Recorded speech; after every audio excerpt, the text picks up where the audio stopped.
Je m'appelle Maxime Villepin, j'ai bientôt 30 ans et je suis né et j'ai grandi à Briançon. Et depuis tout jeune, je m'intéresse aux traces du passé. Et à l'adolescence, j'ai fait la rencontre de Patrick Lemaître. Et depuis, on est inséparables. On travaille tous les deux sur tous les aspects historiques, hein, surtout sur l'histoire moderne de Briançon. Je m'appelle Patrick Lemaître, j'ai 67 ans. Je suis président de l'association Souvenirs, Sauvegarde et Histoire militaire qu'on a créée en 2011. Et c'est une petite association qui réunit des passionnés d'histoire et collectionneurs.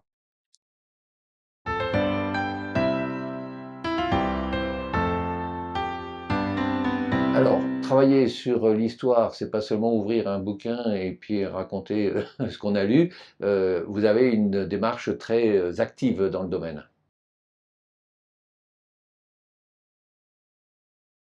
Oui, bien sûr. Moi, j'ai commencé à collectionner à l'âge de 12 ans. Donc, j'ai commencé par les objets, puis par les documents, puis par les photos. Et on s'aperçoit qu'au bout de 45 ans, plus de 45 ans, même 50 ans de collection, on arrive à avoir une quantité énorme de documents. Et aujourd'hui, on les ouvre au grand public, quoi, à travers des expositions ou aujourd'hui conférences. J'ai eu l'avantage justement de commencer assez jeune et de rencontrer les témoins de ces histoires, comme la conférence qu'on a préparée pour aujourd'hui. C'est-à-dire que tous les témoignages depuis l'âge de 20 ans que j'ai pu accumuler auprès d'anciens résistants ou des gens qui avaient vraiment participé à la libération de Briançon, je les ai notés, je les ai accumulés. Et tout ça fait qu'on a aujourd'hui une très belle histoire et qu'on peut raconter la libération de Briançon, les combats qui se sont déroulés ici, comme personne ne l'a jamais raconté. Alors justement, avoir accès à ces documents, il y a des montagnes de documents à traiter. Et puis d'abord, avant de les traiter, les trouver.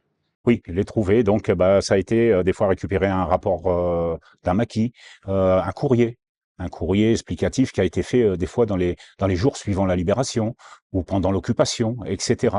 Donc aujourd'hui, il a fallu compiler tout ça. Bien sûr, le temps d'une conférence, on ne peut pas parler de tout, et j'espère qu'avec Maxime, dans quelques temps, on pourra tout mettre par écrit. Ça peut être un peu étonnant que dans des périodes troubles, dans des périodes difficiles, les gens continuent à écrire, prennent des notes, font des rapports. Oui, oui, certains. Par exemple rentré le cahier d'un homme qui était au maquis et qui raconte à la Libération au jour le jour ce qui se passe, là où ils arrivent, comment ils font, ou l'armement qu'ils touchent, le nom de ses camarades, du groupe, etc. Donc il existe comme ça des notes qui sont prises soit par les maquisards au moment de la Libération, ou des fois des notes qui sont prises, comme j'ai des notes de personnages du maquis du bas du département, qui sont pris le lendemain de la libération ou 2 ou 3 jours après. Donc c'est vraiment très net, quoi. Il n'y a pas d'erreur de jour et tout, parce que souvent les témoignages qu'on récupère 10 ans, 20 ans, 30 ans, 50 ans après, on s'aperçoit qu'avec nos anciens, ils ont la mémoire des événements, mais ils n'arrivent plus à reclasser ça dans l'ordre. C'est-à-dire, ils savent plus si c'est le 20, le 23, le 6 septembre. Donc c'est à nous, d'après ce qu'ils nous disent et ce qu'on sait, d'essayer de remettre, oui, ça s'est bien passé, mais c'était pas tel jour. On remet tout ça dans l'ordre.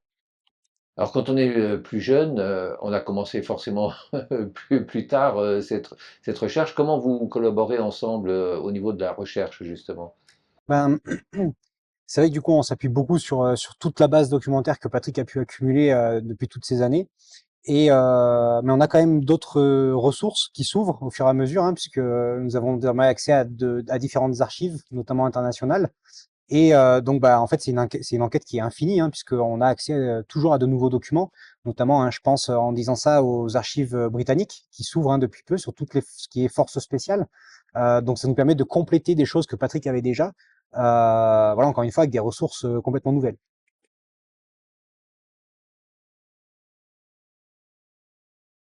La libération de Briançon. On parle toujours des deux libérations de Briançon. Est-ce qu'on peut refaire un peu la chronologie des événements?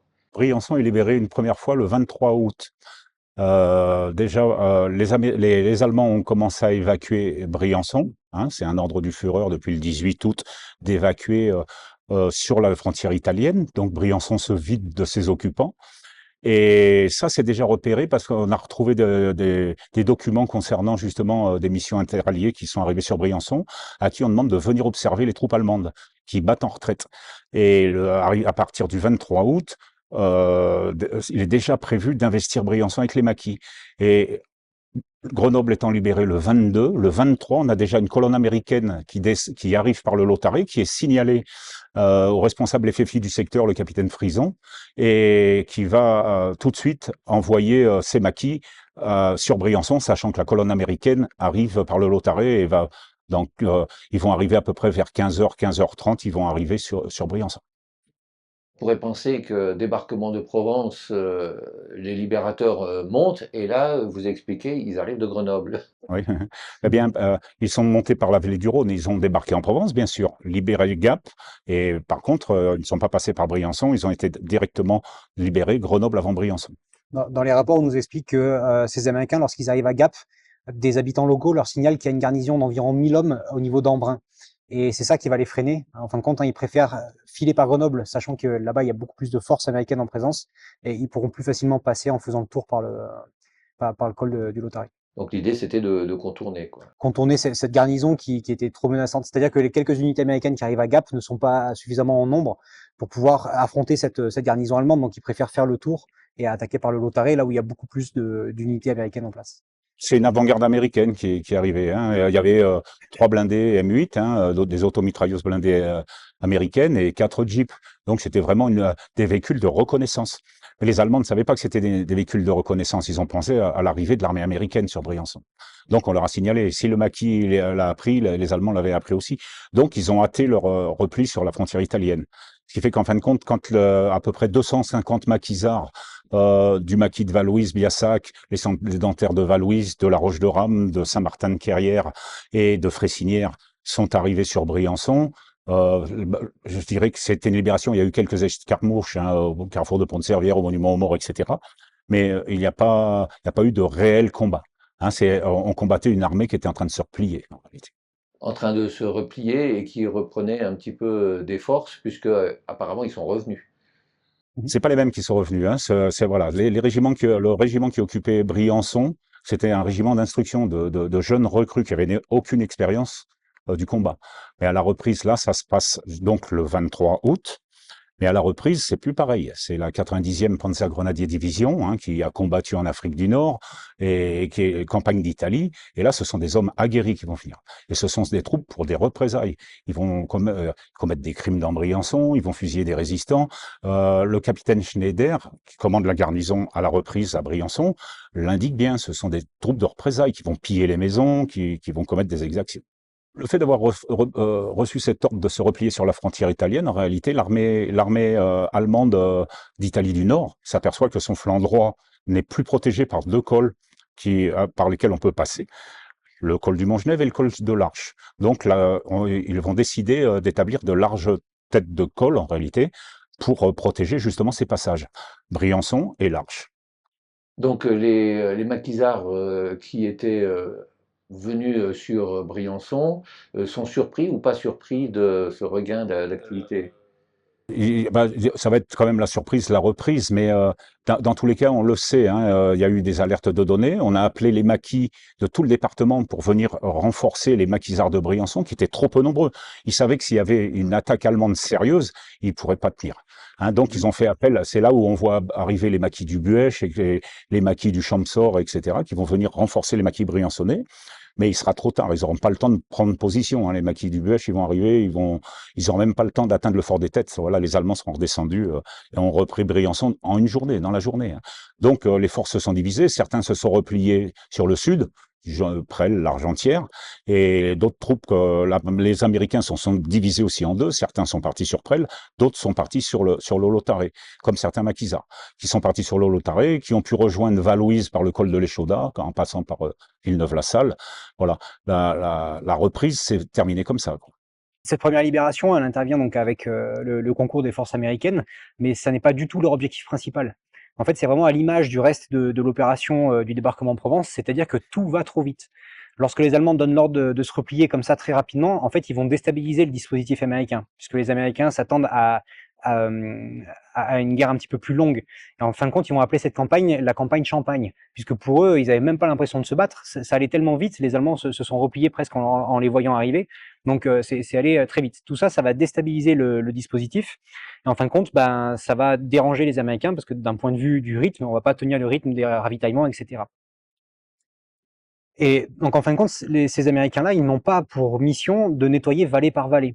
Eux, leur but, hein, l'objectif premier, c'est de foncer le plus rapidement en suivant la vallée du Rhône pour faire la jonction avec les unités qui viennent de débarquer en Normandie. Donc, c'est vraiment pas du tout dans leur intérêt d'aller libérer vallée par vallée jusqu'à la frontière italienne. Donc, ce rôle-là va être donné à l'armée française de libération, aux troupes d'Afrique, qui vont talonner les Américains et qui vont, eux, par contre, voilà, s'engouffrer hein, dans chaque vallée jusqu'à la frontière pour finir le travail, entre guillemets. Donc, c'est exactement ce qui va se passer à Briançon, puisque ce sont les tirailleurs marocains, les tirailleurs du 4e régiment de tirailleurs marocains, hein, qui a été créé entre Fès et Taza au Maroc. Donc, ce sont ces troupes-là qui vont s'amasser sur Briançon pour justement procéder à la deuxième libération. Donc cette deuxième libération hein, s'appuie sur une stratégie un coup classique en montagne, c'est qui tient les hauts, tient les bas. Donc dans un premier temps, on va s'emparer de tous les points hauts bien connus au-dessus de Briançon, hein, qui font sa réputation aujourd'hui, tous les forts d'altitude, hein, la Croix de Bretagne, Croix de Toulouse, Infernay et autres. Et avant de pouvoir ensuite dégringoler sur la ville de Briançon. Donc c'est une attaque qui va se dérouler en 2 phases, hein, vous l'aurez compris, et en fin de compte qui va se dérouler en 2 journées. Hein. La première journée, on va d'abord s'occuper de ces points hauts, et le lendemain, le 6 septembre, on pourra enfin libérer le fond de la conque de Briançon, donc tout le quartier de Sainte-Catherine, et puis ensuite, un petit peu plus tard, la vieille ville de la Cité-Vauban. Et l'occupant fuit, comment ça se passe? Alors non, l'occupant ne fuit pas, hein, il va simplement être bousculé par ces régiments de tirailleurs marocains, et ces goumiers, etc. Et en fait, par bonds successifs, il va se retrancher au fur et à mesure, tout en se rapprochant de la citadelle Vauban. Donc, ce qui est très malin, en fin de compte, puisqu'ils vont simplement utiliser la vieille forteresse, qui est loin d'être obsolète, hein, puisque la cité Vauban a 300 ans, et bien pourtant, elle va être très efficace. Les tirailleurs vont avoir beaucoup de mal à les faire, à les déloger de cette cité Vauban, hein, du fort du château, et ça va être là où on va vraiment avoir les derniers combats et les combats les plus durs. Un bilan humain justement de ces premières et deuxièmes libérations? Alors, à la première libération, on a surtout des civils qui ont été une dizaine de civils dans Briançon. Comme je vous ai dit tout à l'heure, ce sont des troupes de représailles. Donc, dans les échanges de tirs, ils vont pas faire le cas si ce sont des civils ou des résistants, hein, tels que Paul Ballenberger, le plus célèbre, je dirais, qui est des civils qui a été tué dans la Grande Rue, dans la Gargouille. Mais après, on en a des gens qui se sont fait tuer dans l'avenue de la Gare ou sur la route de Grenoble, etc. On leur a tiré dessus sciemment, quoi. C'était des civils. Donc une dizaine de civils. On a quelques maquisards, hein, comme Joseph Sylvestre au Villard et d'autres. Mais le plus lourd bilan, ce sera à la deuxième libération. Lourd bilan, c'est-à-dire? Pour bilan, les tirailleurs marocains vont avoir 13 tués, 40 blessés, donc ce qui est énorme.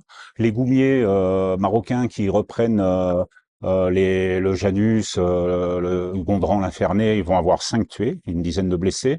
Et les les maquisards vont avoir 3 tués. Les Marocains, justement, ils étaient nombreux dans l'unité ou c'était un petit détachement? Alors Oui, c'était un régiment, hein, donc un régiment de tirailleurs marocains. Donc pour faciliter un petit peu les choses, on a toujours tendance à dire qu'il y a eu 2000 maquisards et 2000 Marocains. Voilà, donc c'est à peu près 4000 hommes que compte le dispositif qui va fondre sur Briançon au moment de la libération.